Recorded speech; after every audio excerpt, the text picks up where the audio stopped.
Hello and welcome to the cemetery.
Hello, GGMK. We have a tall order today. We're going to attempt to calibrate at 6:45 because that's going to be our only chance of getting 3i Atlas tonight. If we do not calibrate by 6:45, then we'll hop onto R2 SWAN, and we have R2 SWAN all evening, well, till 8. So we'll see what we will do with that. In the meantime, the setup should be stable. We have the big Bluetti power supply. And at this point, everything seems to be working, so I'm just gonna check the surroundings and I'll be right back. Make sure none of the tombstones is moving, that none of the natives. Of course I have a telescope. That's what the telescope is looking at. I have dwarf and in wide angle.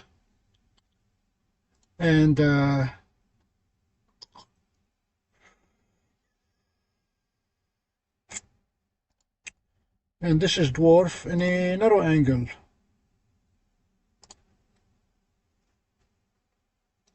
Yeah, we will be hopping onto doing some serious work momentarily. But in the meantime, I'm waiting to see. All I need to do is to see one star. We're looking due east because the comet is due west.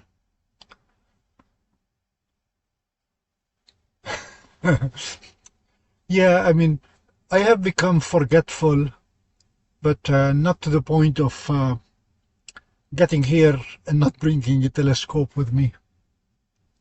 Stand by, I'll be right back.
Yeah, I'm keeping an eye on the eastern sky right now.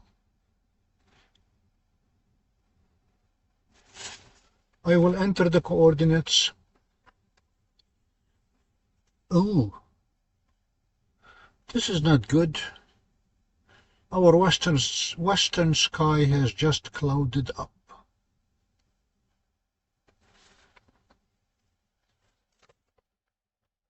This may end up being a short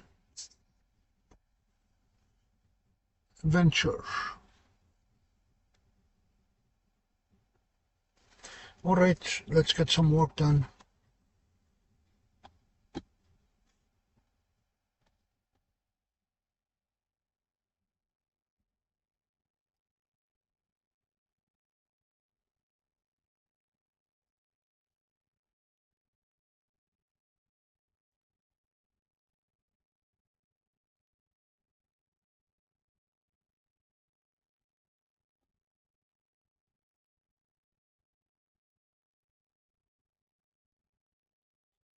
"16 hours,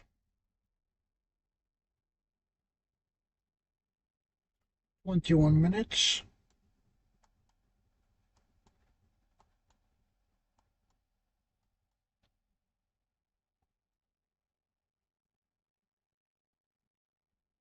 and 5 seconds."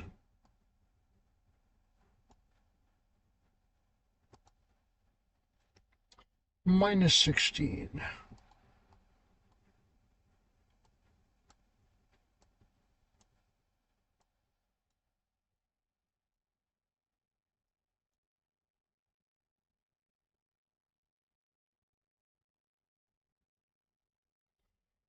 "37 minutes,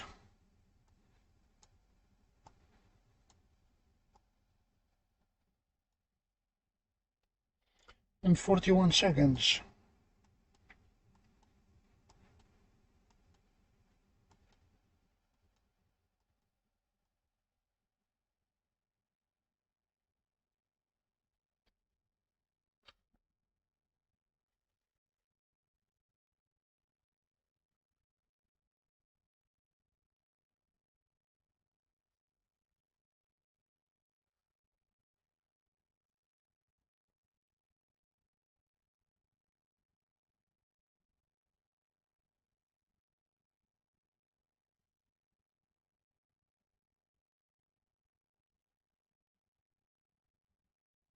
We do not have any dense stars yet, so we're going to cancel. Hopefully it will remember these coordinates when we come back. And we're going to wait for the sky to darken a bit.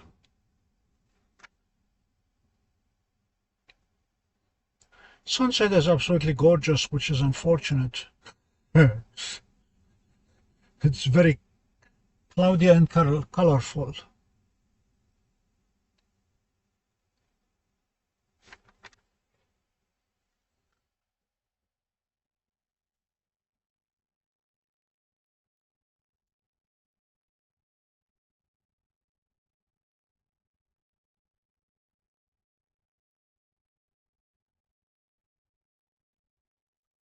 In the meantime, our radio telescope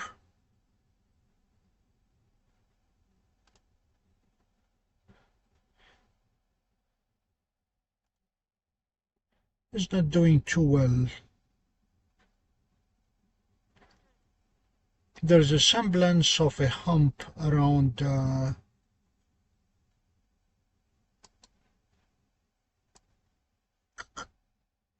you go. This is the 1420. There is a tiny hump. Milky Way is not fully where we want it to be. And yes, I am able to access my radio telescope remotely from the cemetery. Yeah, sunset is absolutely gorgeous.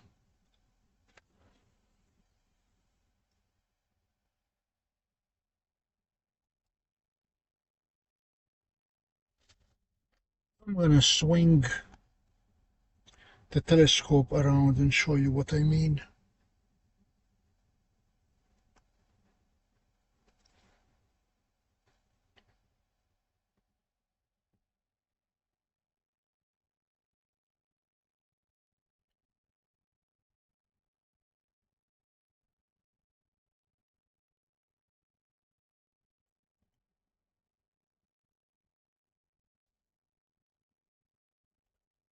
This is exactly where the comets are supposed to be.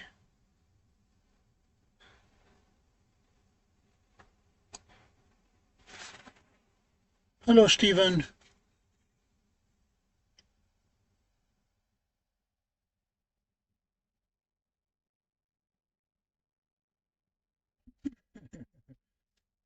Yeah, I know the feeling. That's what we're dealing with right now. I was able to get A611 yesterday morning. Came out beautiful. I turned the big fan on to push the clouds out and it worked. You may want to get one of those big fans.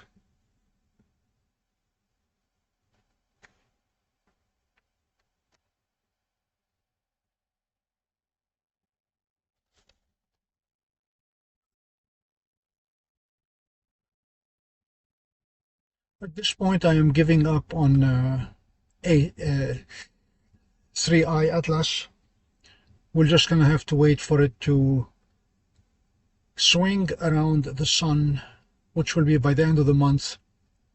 It will turn into a morning target, and then we'll be able to get it with the big telescope in the east.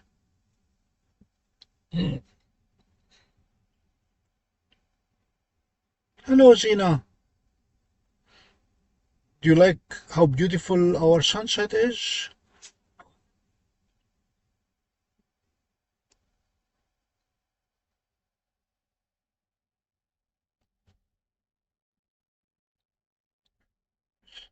Yesterday, as we were looking at the comet, I had one viewer who said that this is a live feed of a camera staring at a picture. So I assured him that this was a live stream, and that to prove it to him, we're going to move from the picture of the comet and look at the picture of Venus, which we did. And then the dog barked. I told him we have a recording of dogs barking also that we will play for him.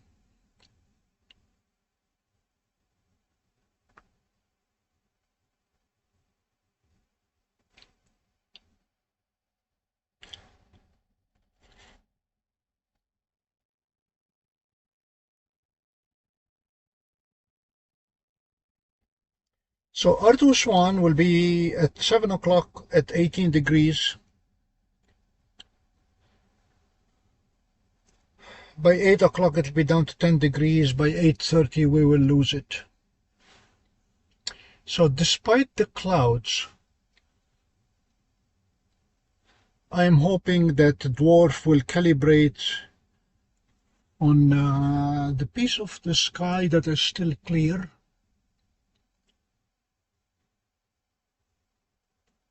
And then sit on the comet as the clouds move around it, so we'll still get to see it. Hello, Toast.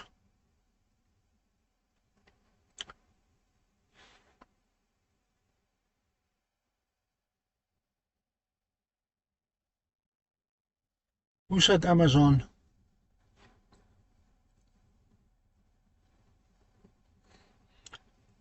Actually, an Amazon van just passed by. Is that what you're saying? Did it pass through the telescope? I don't know.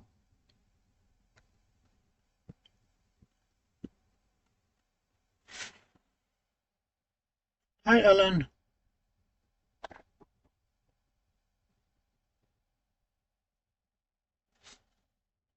Toast, I got my GPIO low noise amplifier for the radio telescope.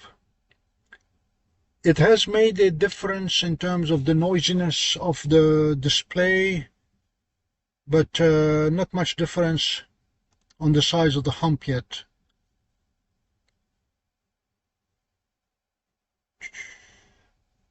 Let me see if I can show you guys.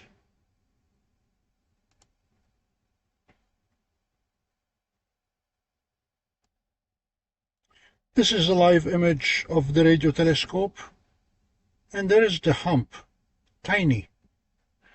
But other than that, extremely clean averaging. We still have that spike to live with. I don't know what's causing it. And there is a tiny hump.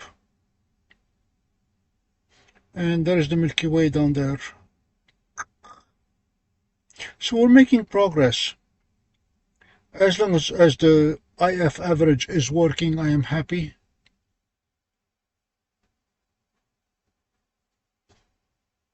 And then we'll figure a way to make this look a lot bigger eventually.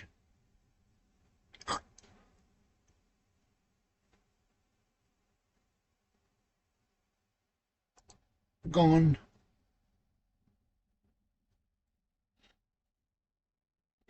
Tonight there is no danger of the laptop running out of battery. I brought my Bluetti portable power that should power the laptop for about a week. We will not be here that long.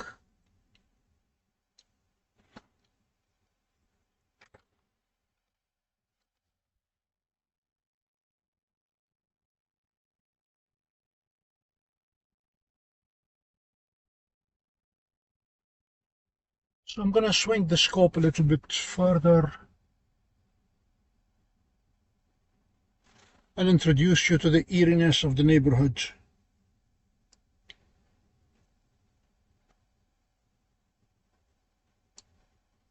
Uh-oh.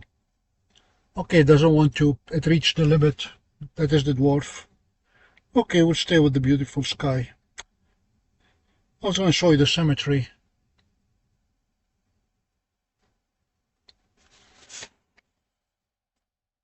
Amazon for the big fan, yeah.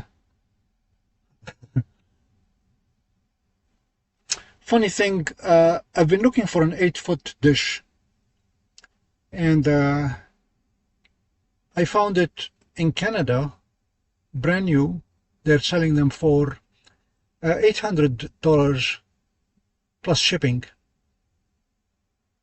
I also found it on free shipping, sorry. I found it on Alibaba from China.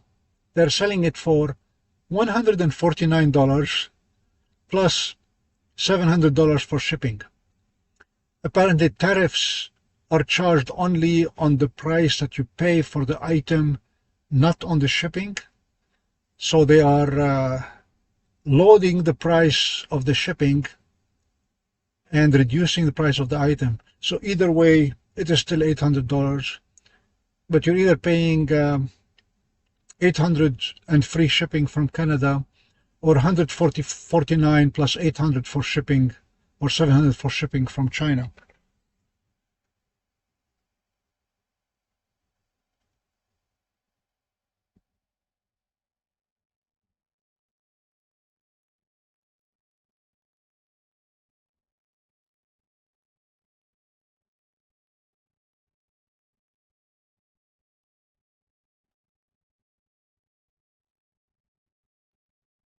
Thanks, Alan.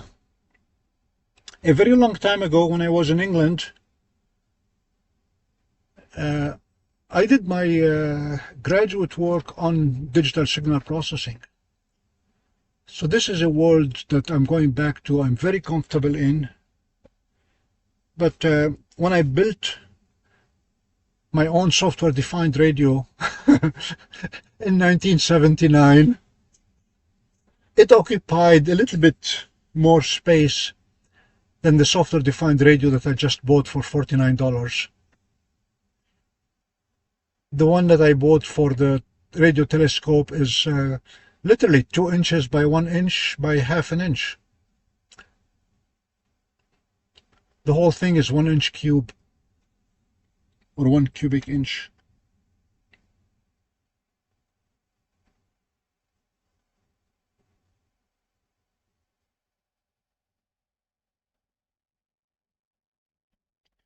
This is one good reason why I'm getting into radio astronomy.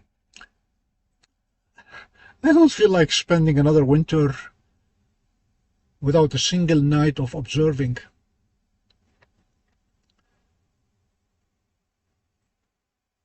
Two days ago, it rained non-stop all day, and we were observing with the radio telescope non-stop all day. I like that.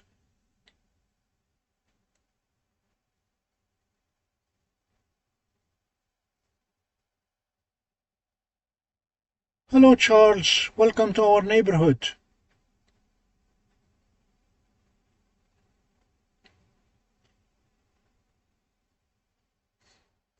Charles, you just joined YouTube's only channel that streams live from multiple telescopes at 4K resolution, except tonight we're streaming at 0.4K resolution out of the cemetery because we don't want to disturb the residents here.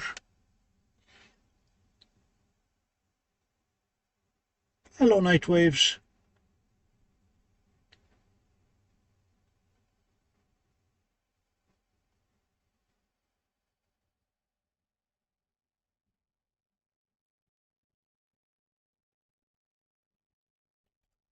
Hello, Fish and Football. How is Scotland today?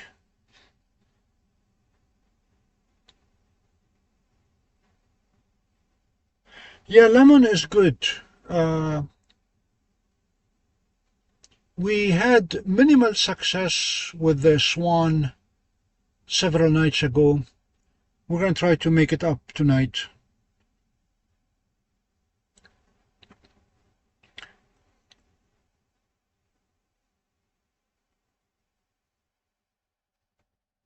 I promise once we get the radio telescope working that I will stop complaining about the weather. Ooh. Can we do this?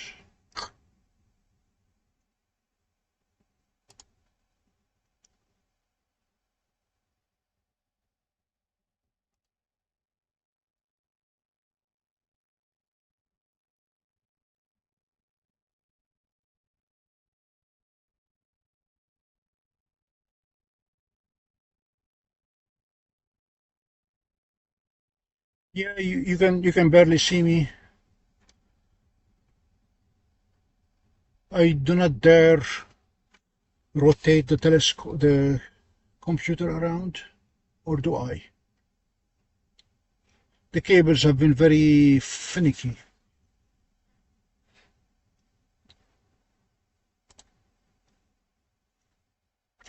So hello all, welcome from Pompey. Yep, this is a live feed.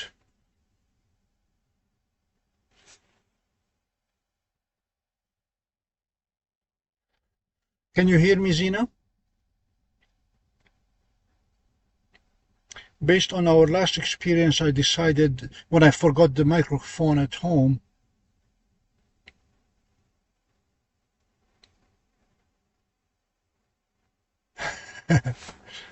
yeah, there I am.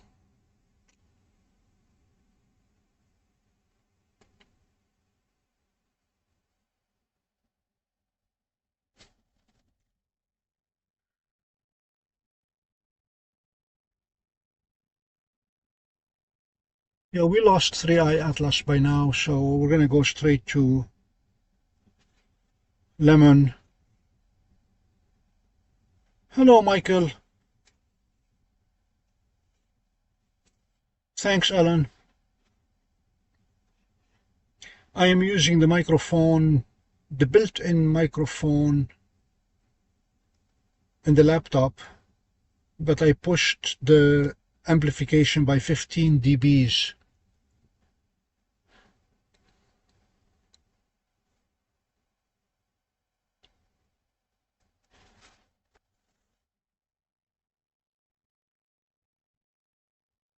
So we're going to give it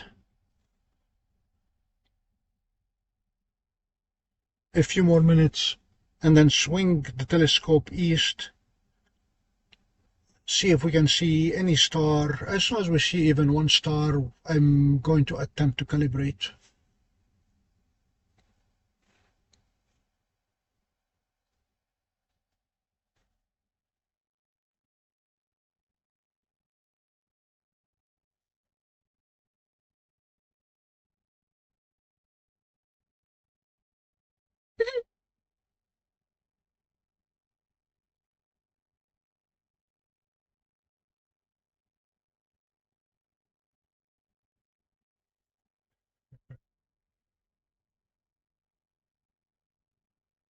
Listen, I enjoyed every trip that we took to Scotland when we lived in Manchester.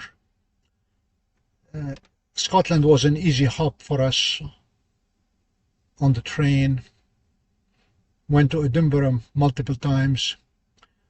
The one time we went to Glasgow, the plan was to go to Glasgow and then take the train from Glasgow to Edinburgh. We hit a major storm and there were trees that blocked the rail, the tracks. So we were stranded for several hours until they cleared the tracks and assessed the integrity of the track before we could continue. Hello, Waffle. What's up is cloudy west, clear east, and we're going to hop over to try to catch a Comet R2 SWAN. All right, let's swing east.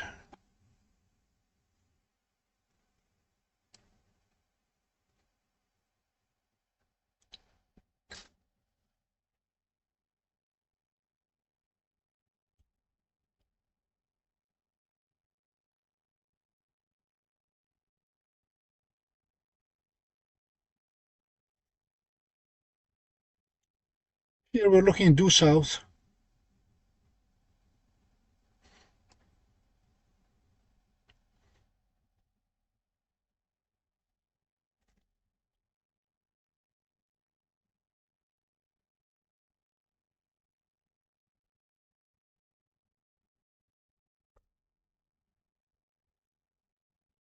This is due east. We're going to go up.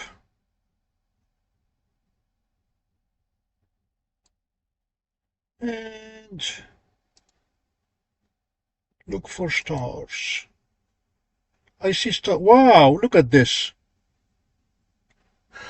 I'm going to try to calibrate since we're able to see satellites and stars.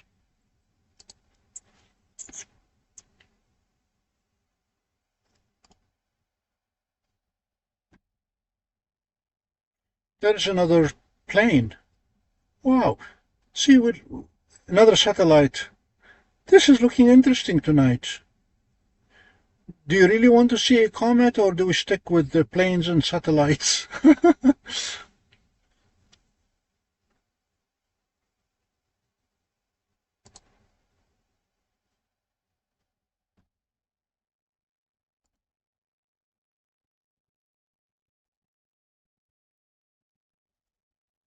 All right, let's verify what we have. 16 hours, 21 minutes, 5 seconds. Next. Minus 16 degrees, 37 minutes and 41 seconds. It's a go.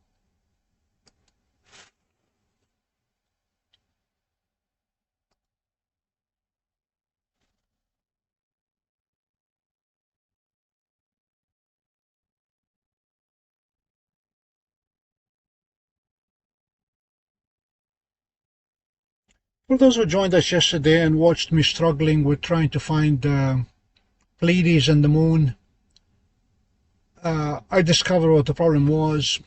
Seestar sometimes has the bad habit of staring at a wall and trying to plate solve it. By the time I went to retrieve it, sure enough, it was staring at the wall without much success.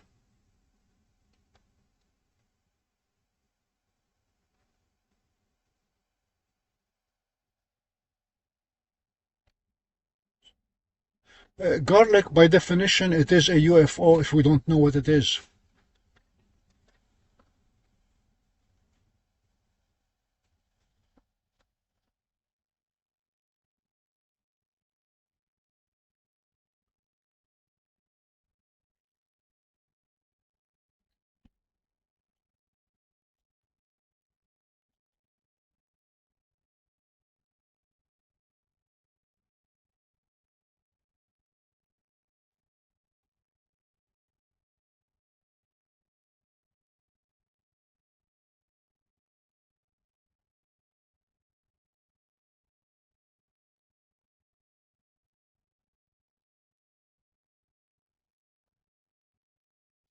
It is still calibrating, not finding what it wants.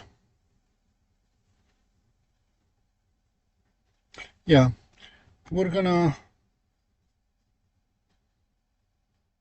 come back to that. Don't know what's the best thing to do here.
I'm not sure why it is this color.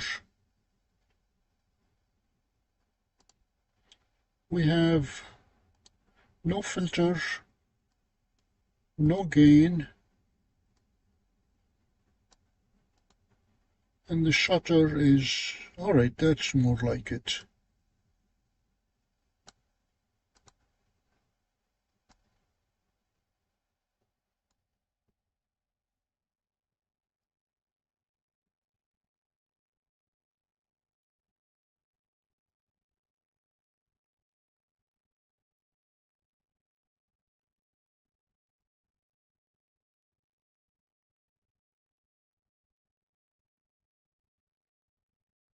Hello, Bill.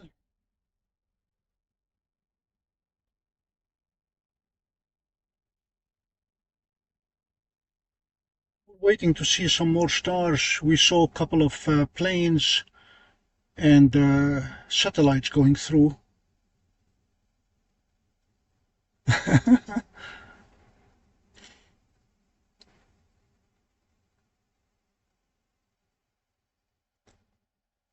Hello, Steve. Steve, I want a favor from you. You said you have a neighbor down the road with an 8-foot dish. Can you please find out if said neighbor is willing to part with said dish? I will greatly appreciate it, because the one in Penfield did not pan out. After we said, when can we pick it up, they have ghosted us.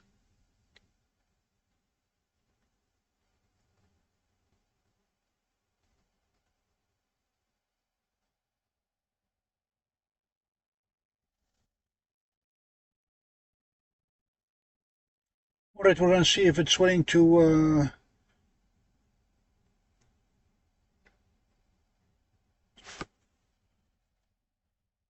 calibrate now.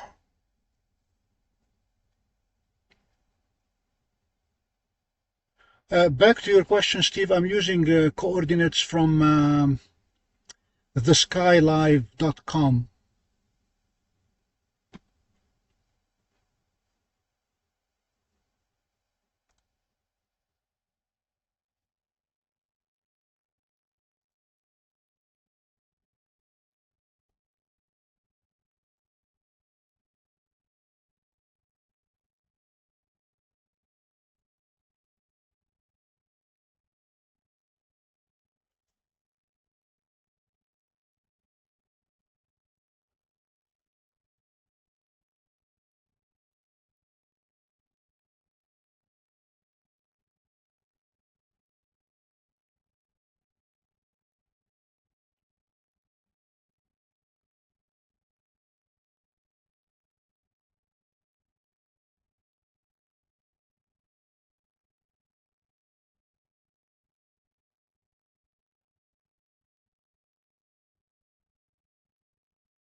Yeah, Stellina and Vespera will not do well here, nor would Seestar.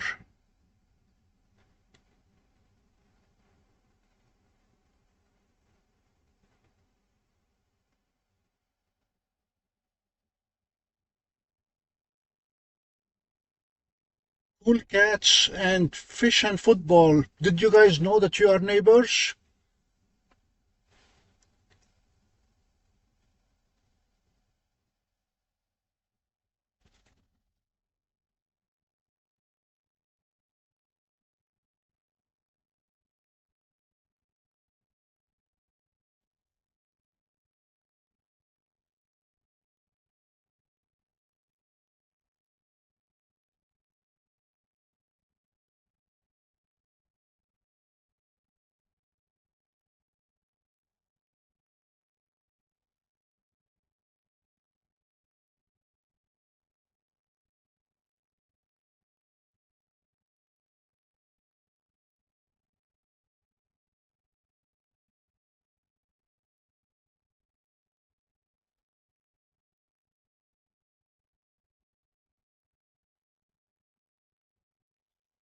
Calibration succeeded, and now we're going to the Comet.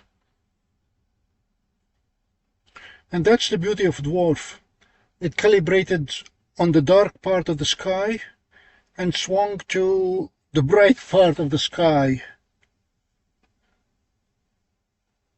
So now we have to adjust the shutter and the gain.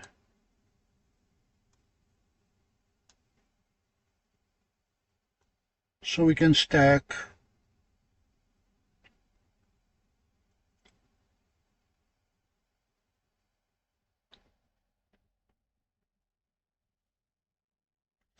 We are in the clouds. As soon as we see a clearing or a semblance of a comet, we'll start stacking it.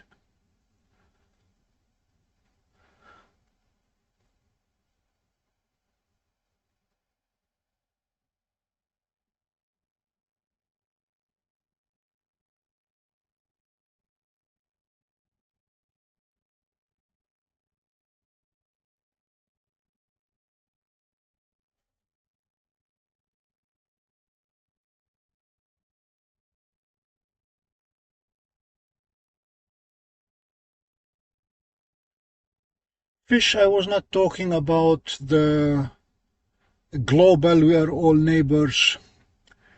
I'm talking about the two of you guys being both from Scotland and watching us now.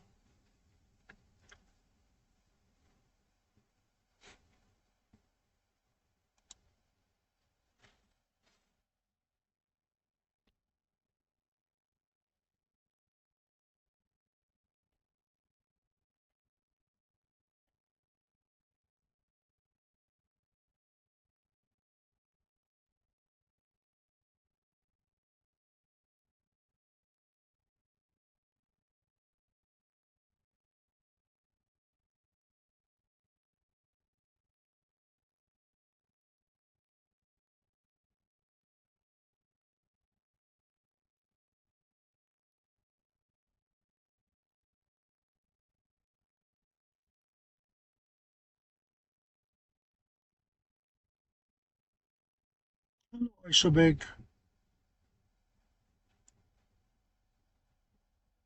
No fish. I was talking about cool cats.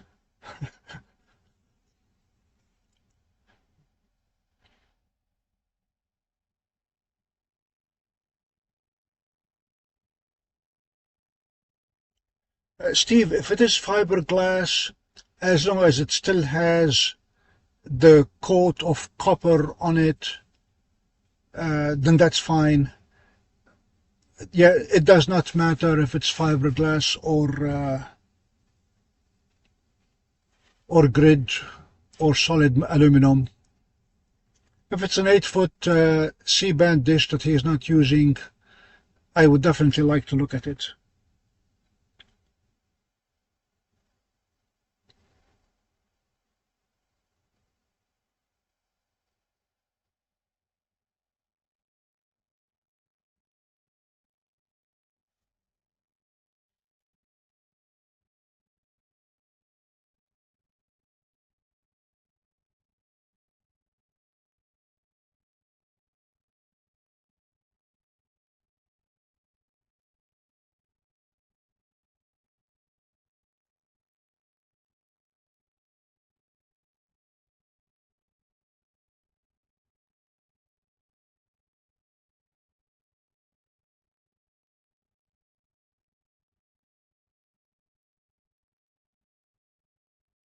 There is a semblance of a star.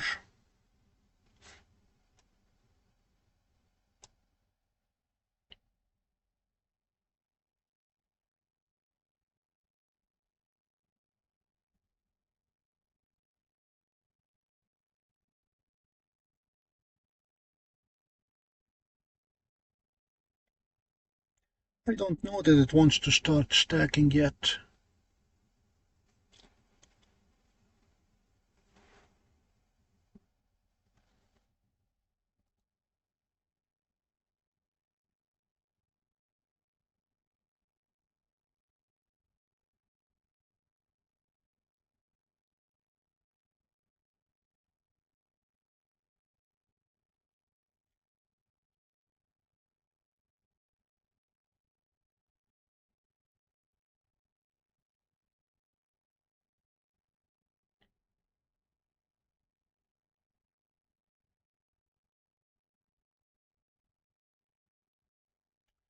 Thanks, Toast. I already have a 1 meter dish. I want to go big. Bill, you missed my anecdote. I found prime focus dishes. They're made in China, sold in Canada. If I want to buy it from Niagara Falls, Canada, it is $849 free shipping. If I want to buy it from China, directly from there, it is $149 plus $700 for shipping. They found a way to circumvent tariffs by charging for shipping and selling the dish for only $149.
We are in the midst of clouds. As soon as I see stars, I will hit stack.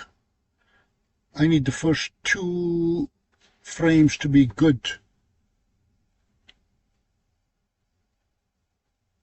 The dish I'm talking about, fish, is an 8-foot prime focus. No, it is a C-band dish that I plan to adapt. It does not have a feed, but it is the dish with the rods.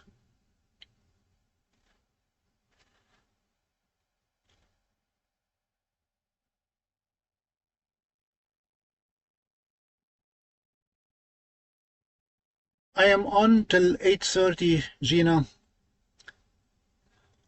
and then I'll be tearing down, heading home, sleeping a bit, and then going for a long run in the morning.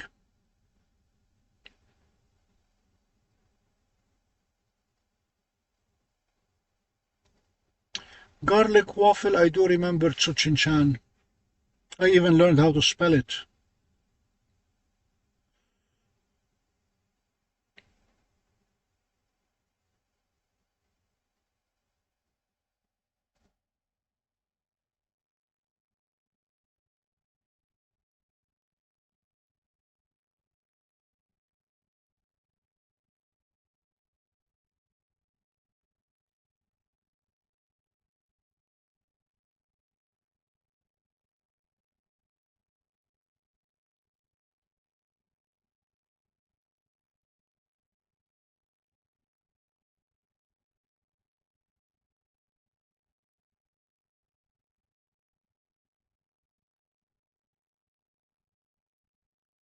Good night, Xena.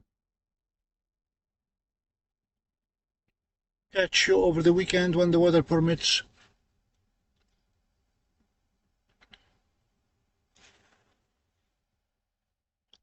In the meantime, while waiting for some stars, let me show you what our radio telescope has been doing.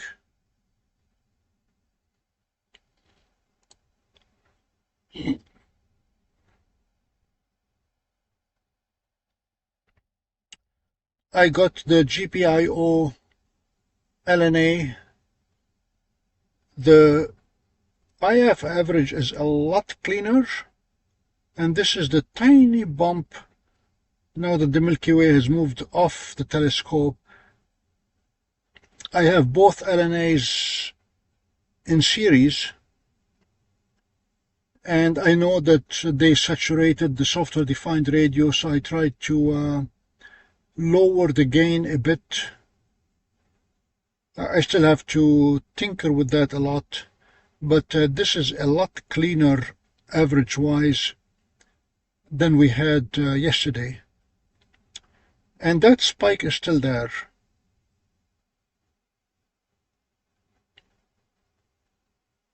Have not been able to find out what it is. So that's quick progress on radio astronomy.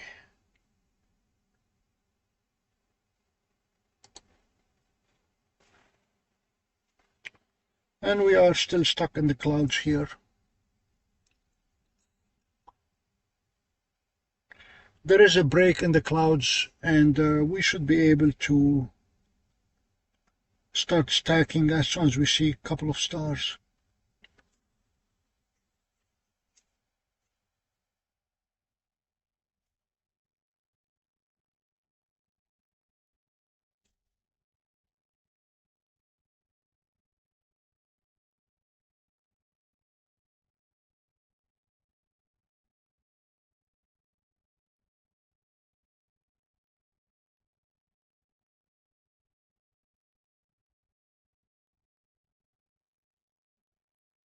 Toast could be, don't know.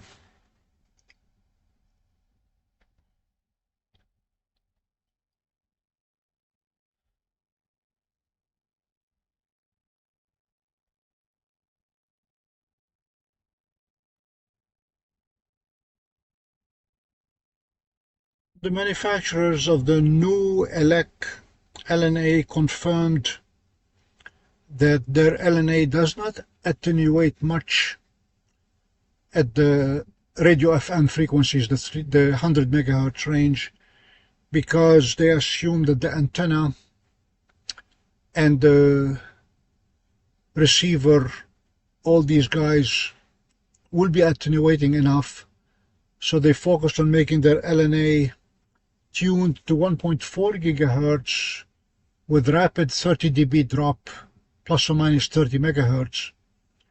And then once you drop way below that frequency-wise, it starts climbing up again. And they said that's normal. So don't know if that is creating a harmonic smack in the middle of our range.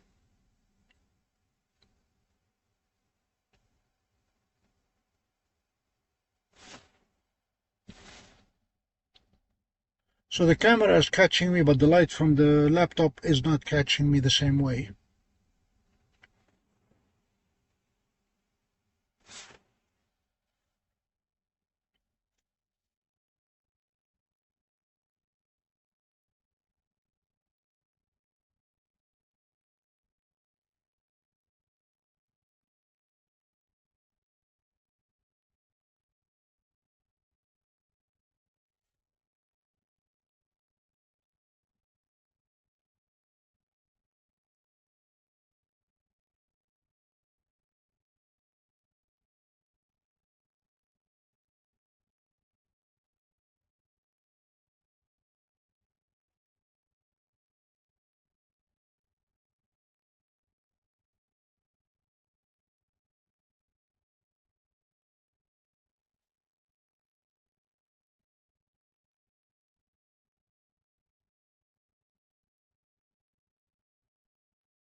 Thanks, Bill.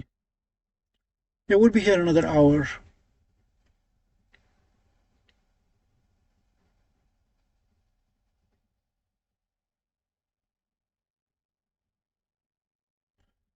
Fish, this is not ignorance really. The radio telescope is a 1-pixel telescope, whereas Seestar and DWARF, they are megapixel telescopes. First job is to capture that 1 pixel, which is what we're doing with the hydrogen line, detecting it. The second task is to be able to draw a complete line. We can do that by pointing the telescope up to the sky and waiting for the Milky Way to pass over it. And that will give us one line. If we do that line 24 hours at a time, day after day, it's going to shift as the Earth rotates around the Sun. Then we will end up with a 2-dimensional image. Alternatively, we can have the telescope move up and down or side to side and create the 2-dimensional image. There are two considerations here. One of them is the magnitude of the energy at 21 centimeters. And the second one is the phase shift, the frequency shift, the Doppler effect, as to which one will be the color of those pixels. We could use the amplitude to do brightness and the Doppler shift to do color, but haven't gotten there yet. We're still at the 1 pixel level.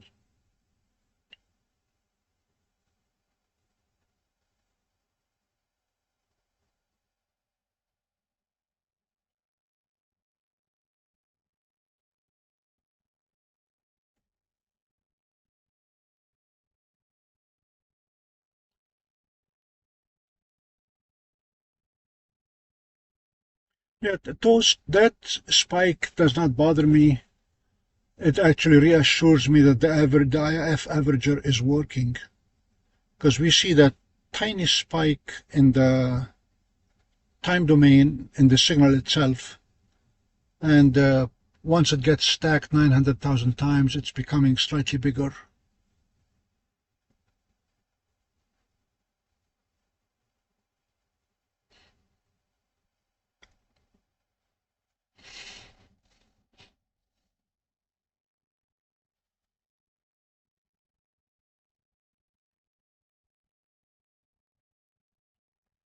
Wish I could show you the wide-angle view of what we're looking at.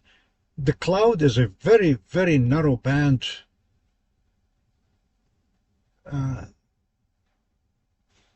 Either the clouds will move or the comet will move and we'll be able to image it.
Yeah, my interest in radio astronomy peaked when the folks at Oswego at the university indicated that they were getting a radio telescope for their research program.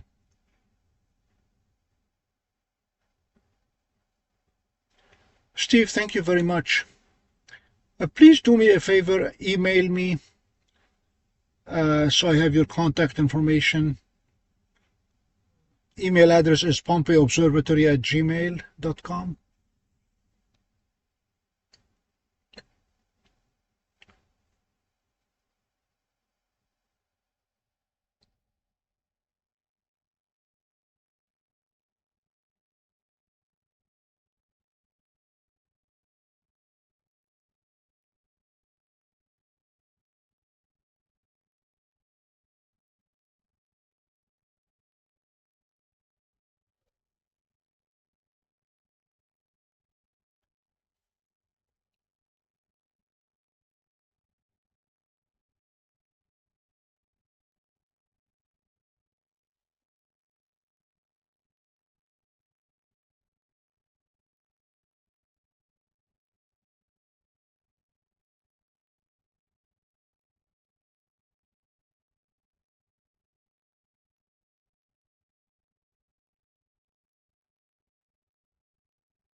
Fish, there are tools out there that will take the raw data from a radio telescope and turn it into pretty pictures. But I plan to do my own as much as possible.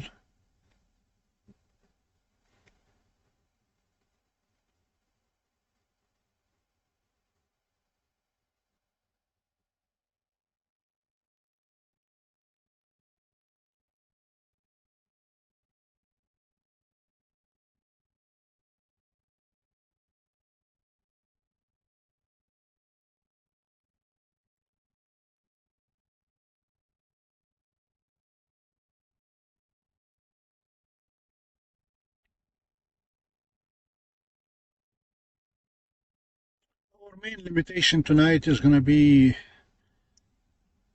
our two SWAN sets that drops below my horizon by 8:15.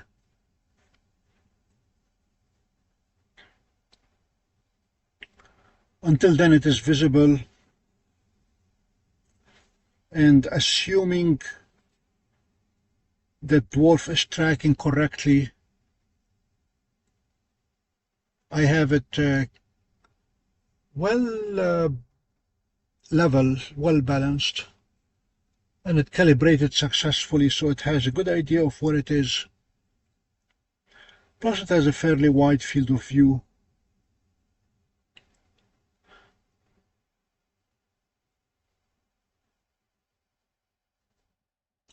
And I'm still looking at the western horizon, and there is only one narrow band of clouds, and we're stuck in it.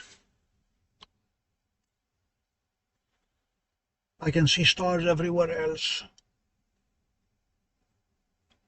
And the moon is not up yet.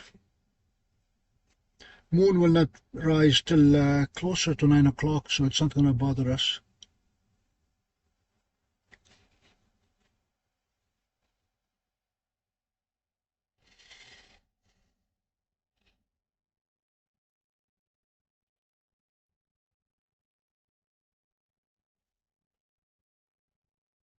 A few nights ago, when the laptop ran out of battery, even though it was plugged in, turned out that the problem was the inverter. The Tesla batteries, their 12-volt DC cigarette lighter puts out 16 volts, really, not 12. And the inverter that I was using detected an overvoltage and did not invert it. Apparently it operates between 12 and 15, and the Tesla was putting 16. So that's why Bluetti came for the ride today.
Hello, Ali Providence.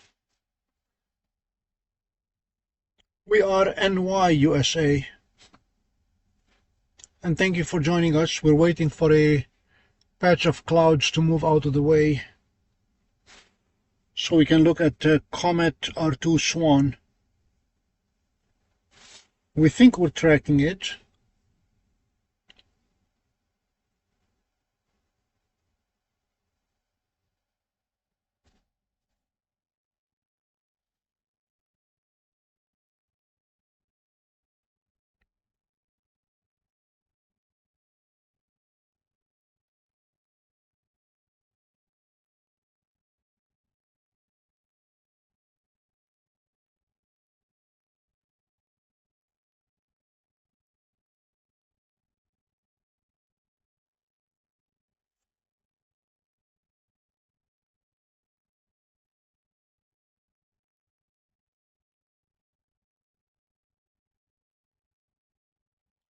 Ladies and gentlemen, just a station identification. This is the Pompey Observatory on the road, actually in the cemetery.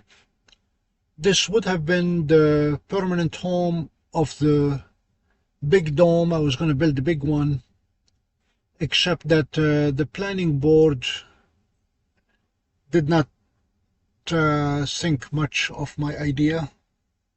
So now I have a lease of on the land, and I bring my mobile observatory here whenever I want a view of the west, south, and east and north.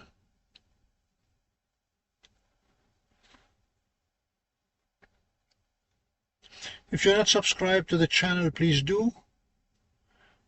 As far as I know, we are the only channel on YouTube that streams live from multiple telescopes at 4K resolution.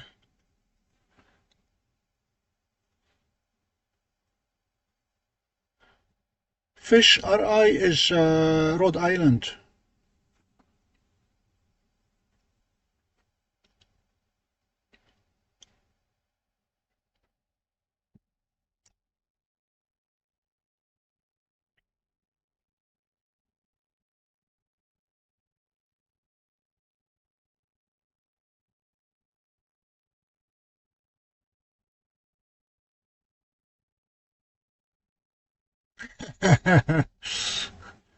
Not tonight, Jacob. Tonight we're streaming at 0.4K.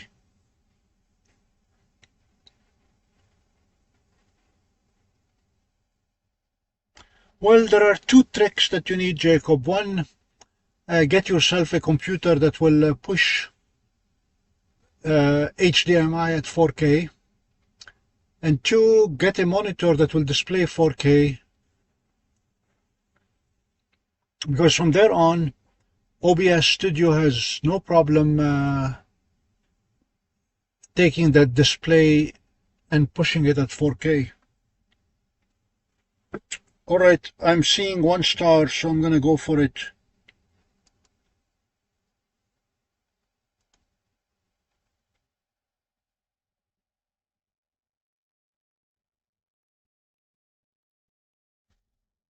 Because if I'm seeing a star, the dwarf will probably see more. No, this is Tesla, Tater. I traded my Toyota after I hit a garbage can, after I was hit by a flying garbage can, and got a computer on wheels. Actually, I was very skeptical of electric cars, of EVs, until my son convinced me that this is not an EV, but it is a computer that happens to have wheels. And sure enough, I have been blown away by the technology that goes into it.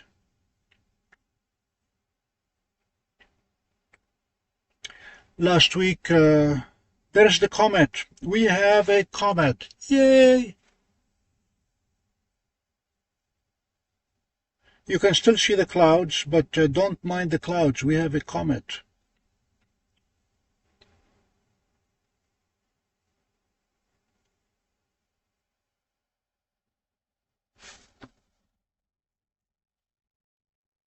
So I was driving on a country road, and there was a service vehicle working on a utility pole, and there was a young man standing with a flimsy sign that he turns from stop to yield, and he rotated stop facing me.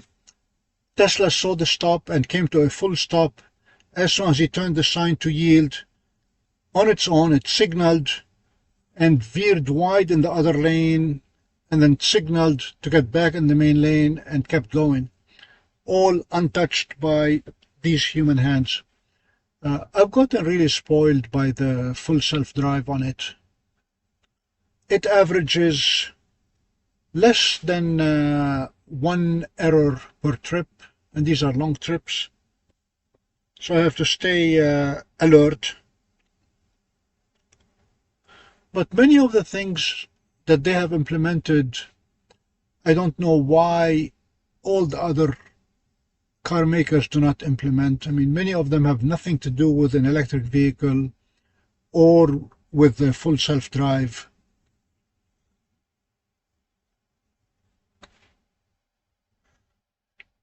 Back to the task at hand.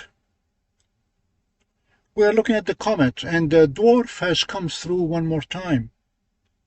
As a reminder, it is cloudy to the west, and you can see the clouds, yet dwarf was able to calibrate to the east and then swung to the west, and is not too far off. We have the comet.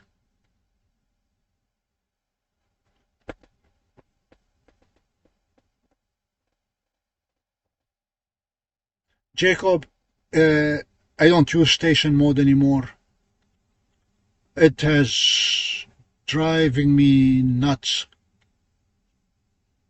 This evening, I brought an extra tablet just as a backup. And when I turned the dwarf and turned my tablet,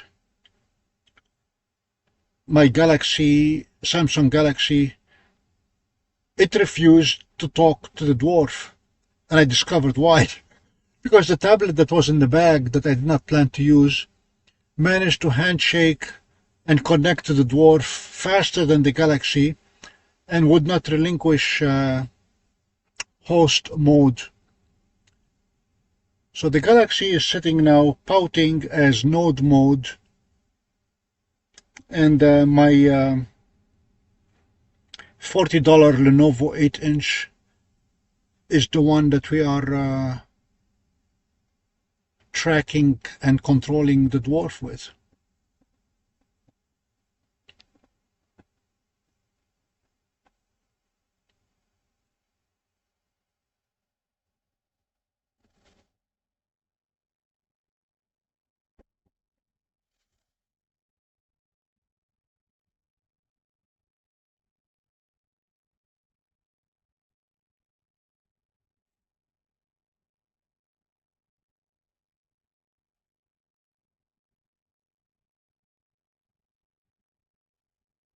I took lots of pictures actually as I was setting up today. So I will have a short video documenting the setup that I'm using, but it seems to be working.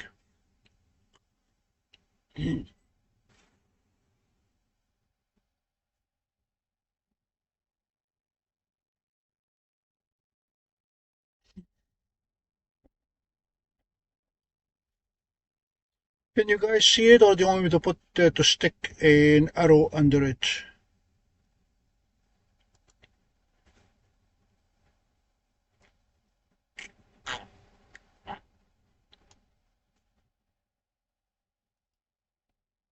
Well, since we have the arrow, might as well use it.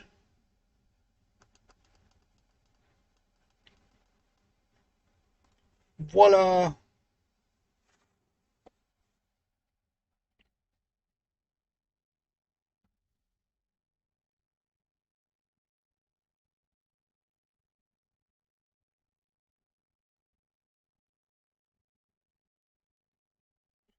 As you can tell, we are still in clouds.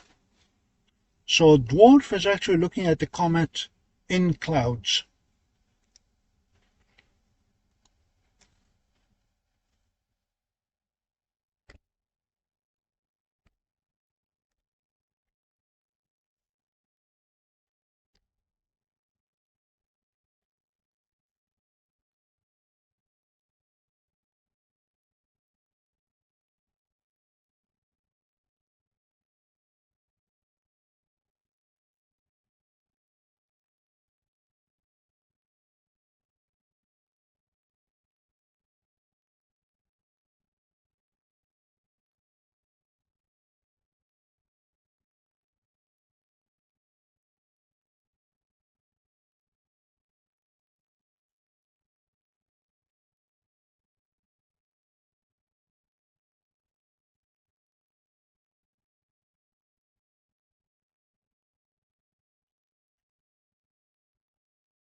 Thanks, Toast. I will check it when I have more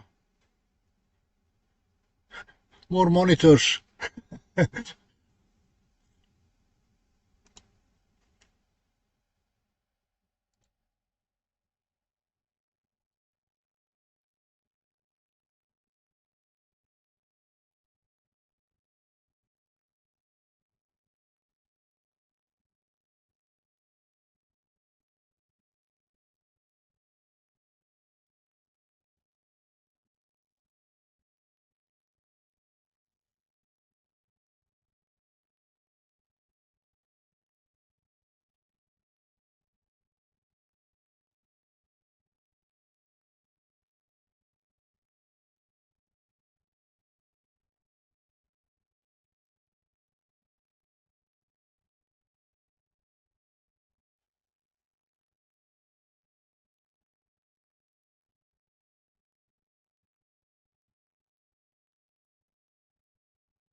Toast, I got your email.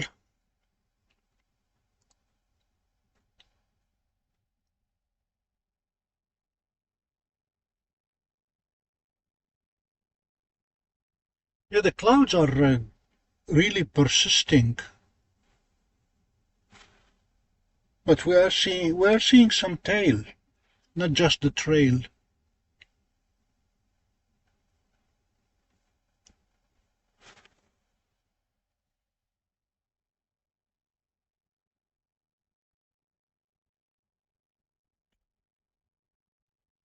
We have lost only 4 packets, stacked 67 out of 71, so we are good.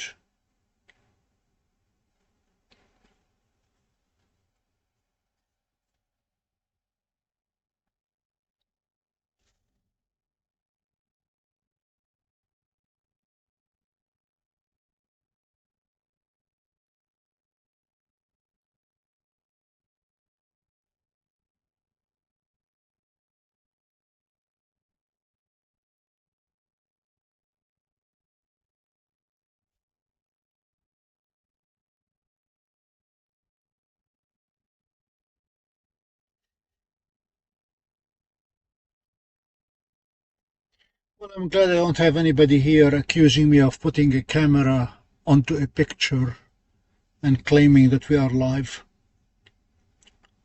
I got that, when was it? Last night. Yeah, yesterday morning actually.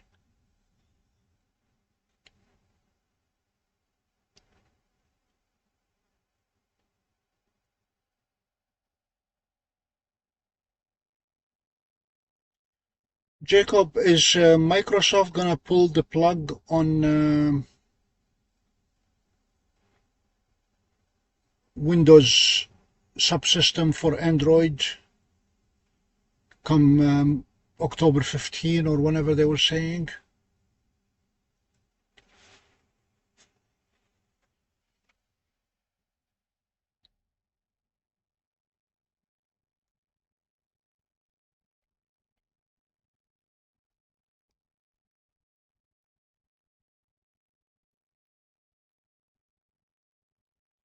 My big challenge now is convincing DWARF not to spend 3.5 minutes. We timed it the other day when we want to switch from one target to the other. The overhead of insisting to recalibrate, reinitialize, everything takes 3.5 minutes between targets.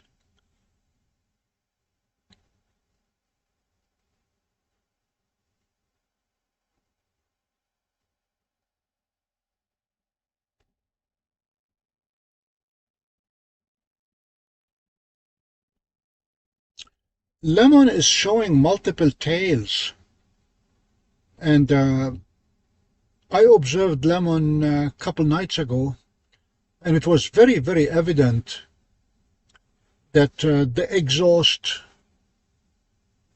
was showing multiple tails from the comet.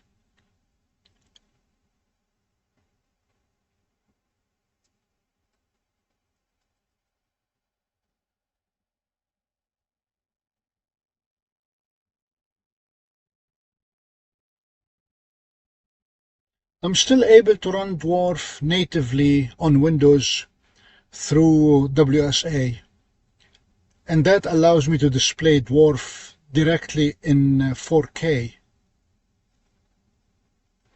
Unfortunately, the DWARF engineers, the DWARF lab engineers, did not provide for that, so the text becomes extremely tiny. Everything around the edges becomes unreadable without +2 glasses.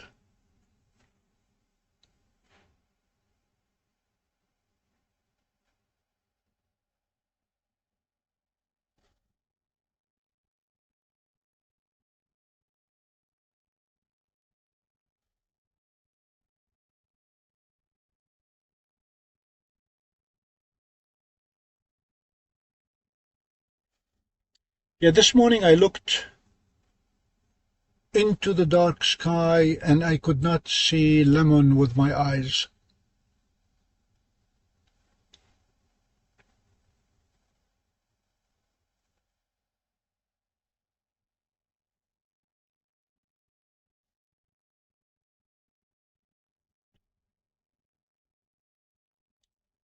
All right, gentlemen, ladies and gentlemen, looks like we may be reaching the end of our journey. It has dropped. The last 12 frames did not stack. So the comet has either sunk into very, very thick clouds at the horizon or sunk below the horizon.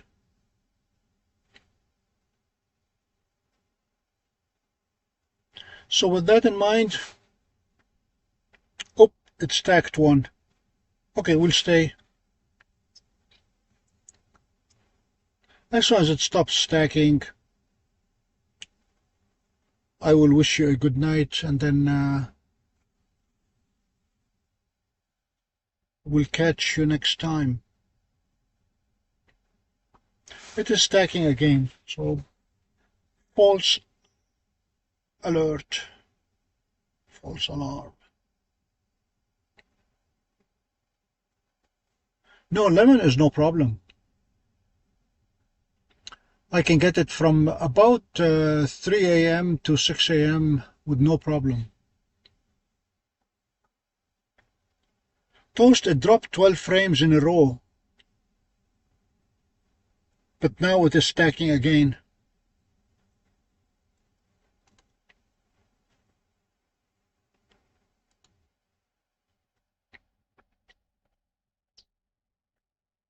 The weather forecast is calling, for now at least, clear skies Sunday night.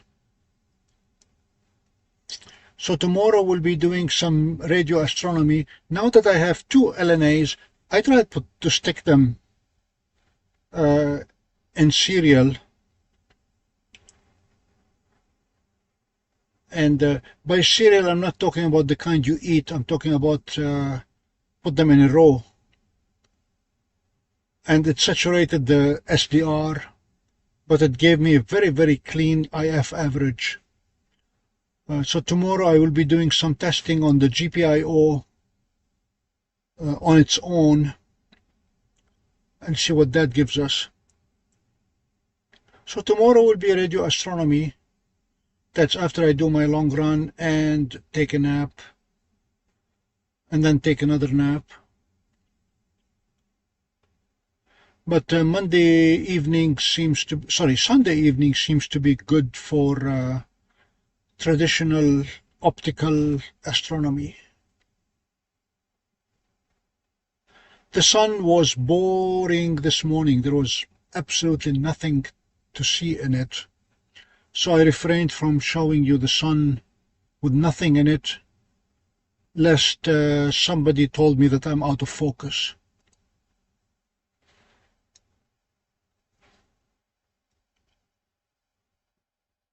Hi Jeff, you're welcome. We're dealing with clouds, obviously, and DWARF did a very, very good job calibrating onto the clear eastern sky and then finding the comet on the western sky.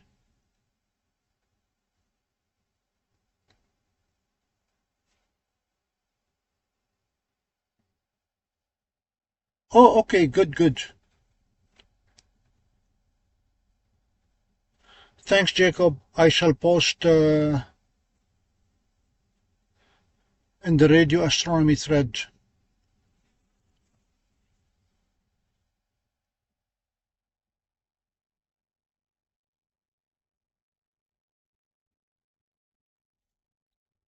Stephen, it was not just trying, it's succeeding. There is a long trail now, not just tail. R2 SWAN is quite a bit darker than A6 Lemon.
Cool cats, I bought the scope in a box from the Society of Amateur Radio Astronomers. While they say that they are unable to ship outside the US at this time, that is primarily due to the logistics. They did something ingenious. I mean, these are a bunch of amateurs. They have Amazon as their shipper. They have a Prime membership with Amazon, and they ship things directly, or they have Amazon ship things, so they don't have to stock any of the components. Having said that, you should be able to buy a 1 meter by 60 centimeter parabolic dish. They are all over the UK. They are about 70 or 80 pounds. You should be able to buy a feed for it. It is the regular C-band feed or Wi-Fi feed at 2.4 gigahertz. It is wide enough to be useful. The LNAs, you can buy them for 30 or 40 pounds each, low noise amplifier. And the software defined radios, same story. So you can assemble the entire kit for under 200 pounds, which is what I did.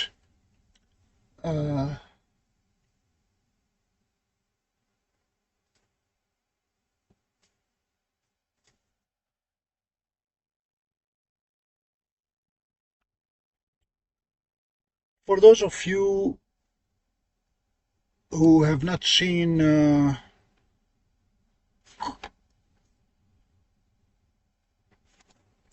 this is a live image now of the sky. Milky Way has already passed, but what I want to show you is how clean the IF average is, and there's the remaining tiny bump. It was a lot bigger earlier, and this is the spike that we're trying to determine if it's internal or if it's caused by something else.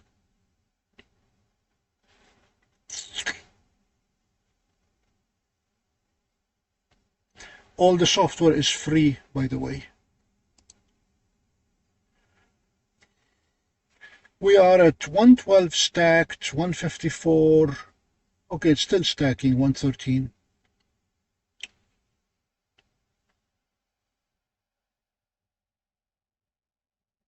Indeed, Jeff, it is a lot cleaner. What I did this morning, I moved the dish in 5-degree intervals and watched the noise disappear. So I have it now pointed. What I did is, instead of pointing it straight up, I'm pointing it at 60 degrees. That allows me now to rotate it and get something out of the rotation to avoid possible noise and interference, and that has worked. By right now it is 60 degrees altitude and just about 80 degrees azimuth. Sorry, 100 degrees azimuth, just south of east. And I found a spot that is very, very clean.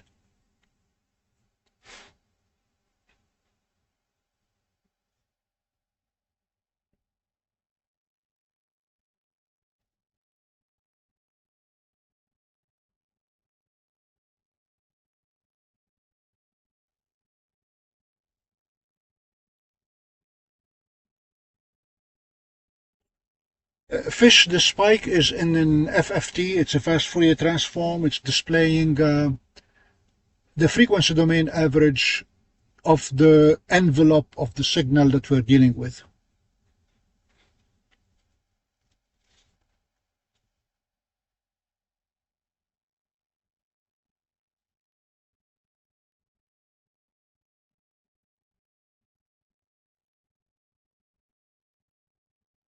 Another decision that I made was to put the low noise amplifier and the software defined radio inside the house and leave the antenna outside. I don't want to have to put them in plastic bags for the rain and deal with that. So I have a 6-foot 2-meter cable that is bound to introduce some attenuation that is between the antenna and the low noise amplifier.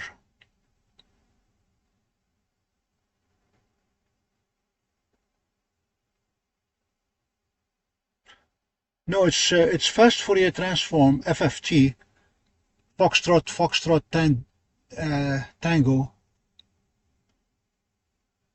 It converts time domain signals into frequency domain signals.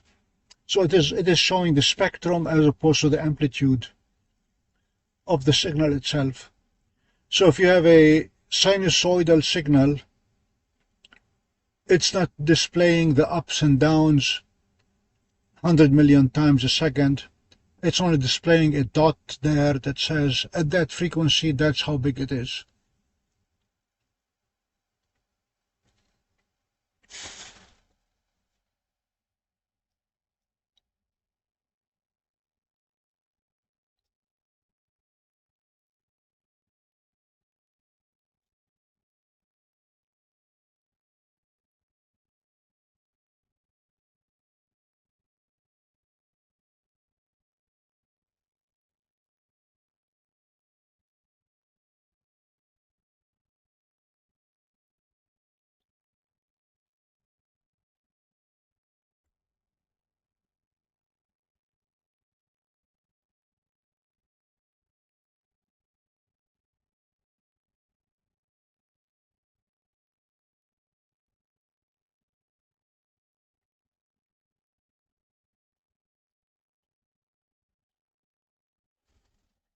We're still stacking, and the comet is moving, obviously.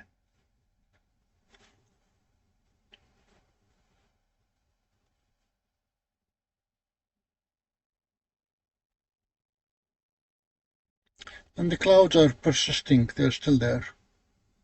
And you can tell that we have dwarf in Alt-Az mode because of the field rotation.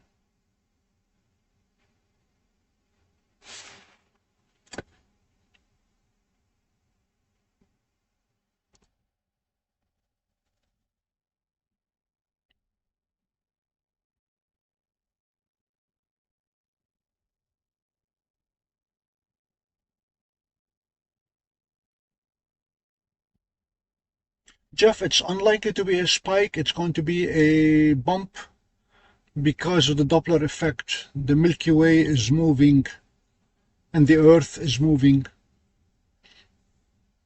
So there's going to be energy on both sides of the 14, 20, 40.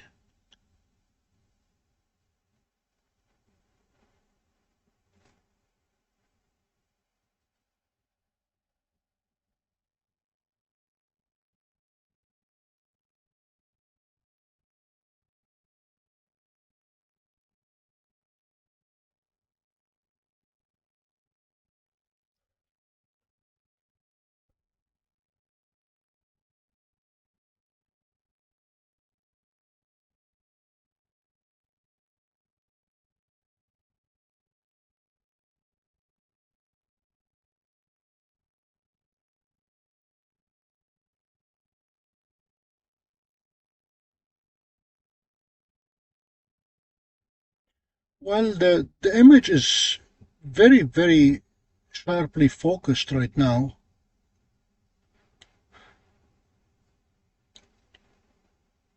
And the stars that are around the comet are a lot dimmer than the comet.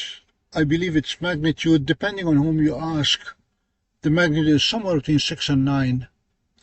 So those stars around it are in the 10 to 12 magnitude range.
I'm still waiting for Seestar to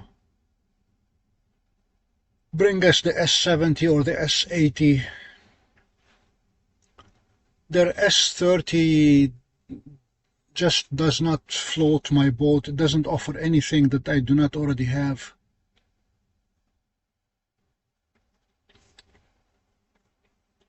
Granted, the quality of the images captured with the Seestar S50, talking about lunar and solar, they are slightly better quality than what dwarf will get.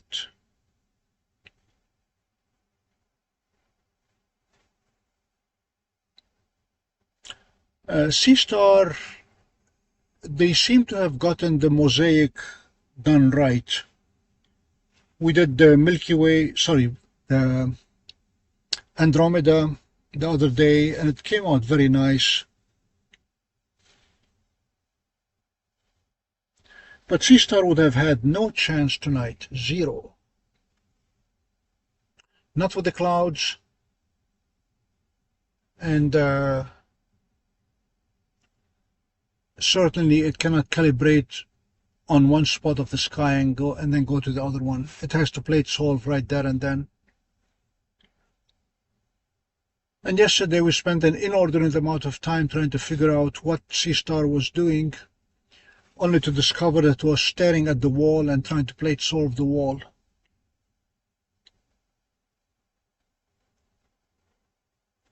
Welcome back, Bill.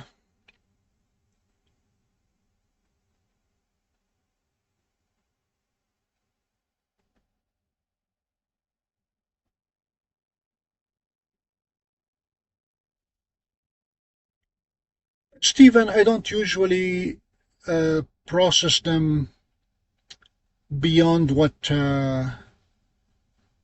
their stellar studio will do. Now that DWARF offers us cloud-based satellite imagery processing, I've been using that. Gone the days when I would capture with my old Canon 50D or 7D camera hundreds and hundreds of frames and then stack them with Deep Sky Stacker and then process them with GIMP or Serial or something else. I'd much rather enjoy the challenge of the hunt and the capture.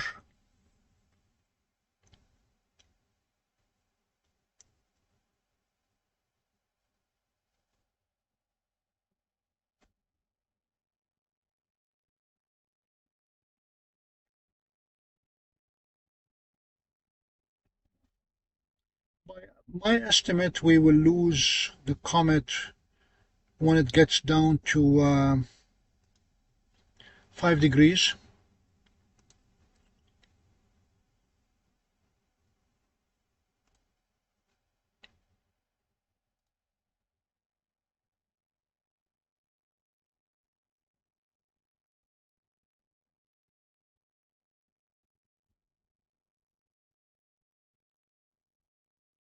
According to my to Sky Live, it is still at 8 degrees, so we have it for a few more minutes.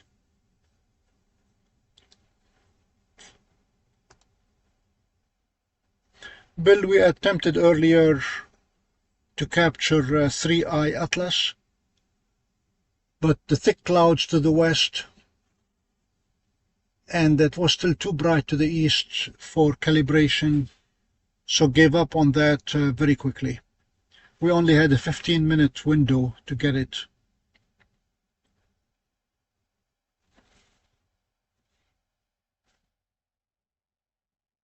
We're going to wait till the end of October. I think October 28 will be the first day that we have a chance of getting 3i in the morning.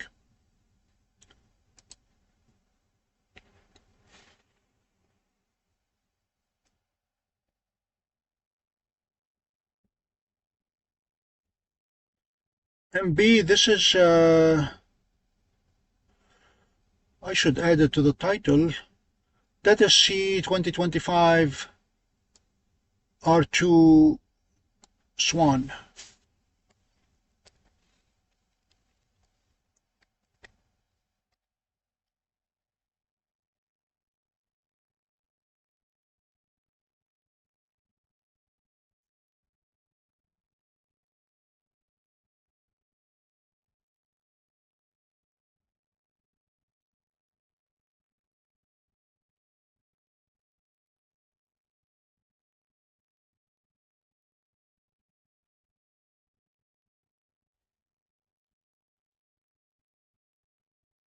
This is the only YouTube channel, the only channel, astronomy channel on YouTube that will stream usually in 4K resolution from multiple telescopes.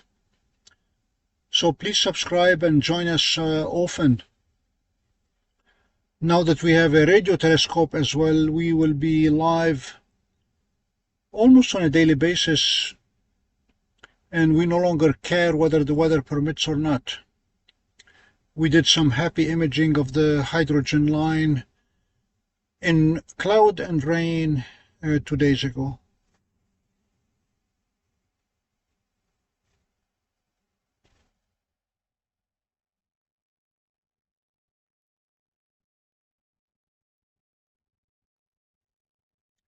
Looks like my 815 seems to have been very accurate.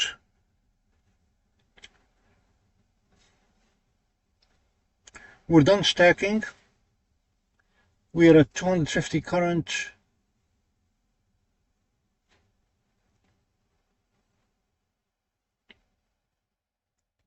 And the comet has dipped below where we can see it. So ladies and gentlemen, this is the end of tonight's short stream. The plan was to get R2 SWAN, and we did. Bill discovered why we lost the laptop a few nights ago, ran out of battery. The Tesla supplies 16 volts through the cigarette lighter adapter, not 12, 16. And the inverter that I had was rated for 12 to 15, so it did not invert, it just shut down.